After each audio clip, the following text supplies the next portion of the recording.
भी जन जागरण के लिए बड़े अभियान की जरूरत है। ब्रह्मा कुमारी ने तो सोलर पावर के क्षेत्र में सबके सामने एक उदाहरण रखा है। कितने ही समय से आपके आश्रम की रसोई में सोलर पावर से खाना बनाया जा रहा है। सोलर पावर का इस्तेमाल ज्यादा से ज्यादा लोग करें, इसमें भी आपका बहुत सहयोग हो सकता है। इसी तरह आप सभी आत्मनिर्भर भारत अभियान को भी गति दे सकते हैं।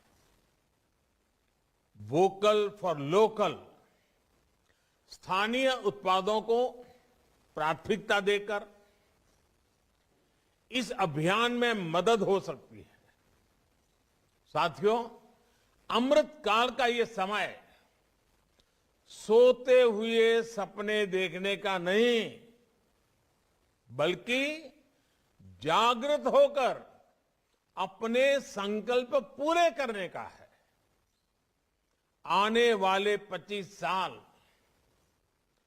परिश्रम की पराकाष्ठा, त्याग, तप, तपस्या के 25 वर्ष हैं। सैकड़ों वर्षों की गुलामी में हमारे समाज ने जो गंवाया है, ये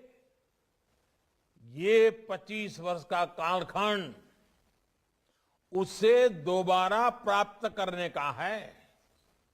इसलिए आजादी के इस अमृत महोत्सव में हमारा ध्यान भविष्य पर ही केंद्रित होना चाहिए। साथियों, हमारे समाज में एक अद्भुत सामर्थ्य है। ये एक ऐसा समाज है जिसमें चिर पुरातन और नित्य नूतन व्यवस्था है।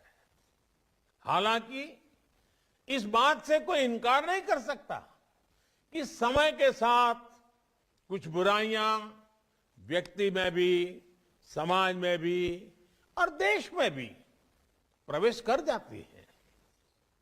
जो लोग जागृत रहते हुए इन बुराइयों को जान लेते हैं, वो इन बुराइयों से बचने में सफल हो जाते हैं। ऐसे लोग अपने जीवन में हर लक्ष्य प्राप्त कर पाते हैं। हमारे समाज की विशेषता है कि इसमें विशालता भी है, विविधता भी है और हजारों साल की यात्रा का अनुभव भी है। इसलिए हमारे समाज में बदलते हुए युग के साथ अपने आप को ढालने की एक अलग ही शक्ति है, एक इनहेरेंट स्ट्रेंथ है। हमारे समाज की सबसे बड़ी ताकत यह है कि समाज के भीतर से ही समय समय पर इसे सुधारने वाले पैदा होते हैं और वो समाज में व्याप्त बुराइयों पर कुठाराघात करते हैं। हमने ये भी देखा है कि समाज सुधार के प्रारंभिक वर्षों में अक्सर ऐसे लोगों को विरोध का भी सामना करना पड़ता है, कई बार तिरस्कार भी सहना पड़ता है। लेकिन ऐसे सिद्ध लोग समाज सुधार के काम से पीछे नहीं हटते, वो अडिग रहते हैं।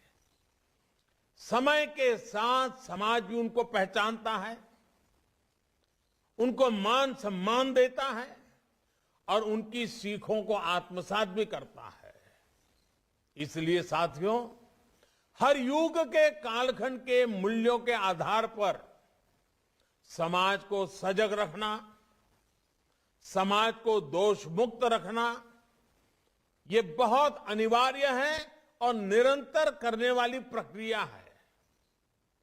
उस समय की जो भी पीढ़ी होती है, उससे ये दायित्व निभाना ही होता है। व्यक्तिगत तौर पर हम लोग संगठन के तौर पर भी ब्रह्मा कुमारी जैसे लाखों संगठन ये काम कर रहे हैं। लेकिन हमें ये भी मानना होगा कि आजादी के बाद के 75 वर्षों में हमारे समाज में, हमारे राष्ट्र में एक बुराई सबके भीतर घर कर गई है। ये बुराई है अपने कर्तव्यों से विमुख होना, अपने कर्तव्यों को सर्वोपरि न रखना। बीते 75 वर्षों में हमने सिर्फ अधिकारों की बात करते रहे, अधिकारों के लिए झगड़ते रहे, जूझते रहे, समय भी खपाते रहे। अधिकार की बात कुछ हद तक, कुछ समय के लिए किसी एक परिस्थिति में सही हो सकती है, लेकिन अपने कर्तव्यों को पूरी तरह भूल जाना, इस बात ने भारत को कमजोर रोकने में बहुत बड़ी भूमिका निभाई है। भारत ने अपना बहुत बड़ा समय इसलिए गंवाया है क्योंकि कर्तव्यों को प्राथमिकता नहीं दी गई। इन 75 वर्षों में कर्तव्यों को दूर रखने की वजह से जो खाई पैदा हुई है, सिर्फ अधिकार की बात करने की वजह से समाज में जो कमी आई है, उसकी भरपाई हम मिलकर के आने वाले 25 वर्षों में कर्तव्य की साधना करके पूरी कर सकते हैं। ब्रह्मा कुमारी जैसी संस्थाएं आने वाले 25 वर्ष के लिए एक मंत्र बनाकर भारत के जन जन को कर्तव्य के लिए जागरूक करके बहुत बड़ा बदलाव ला सकती है। मेरा आग्रह है कि ब्रह्मा कुमारी और आप जैसी तमाम सामाजिक संस्थाएं इस एक मंत्र पर जरूर काम करें, और वो है देश के नागरिकों में कर्तव्य भावना का विस्तार।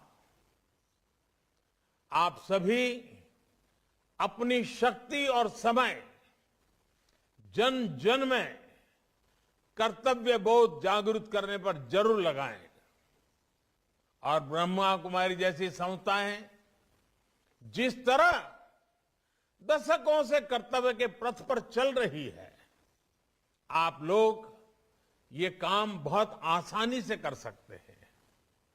आप लोग कर्तव्य में रचे पचे, कर्तव्य में रचे बसे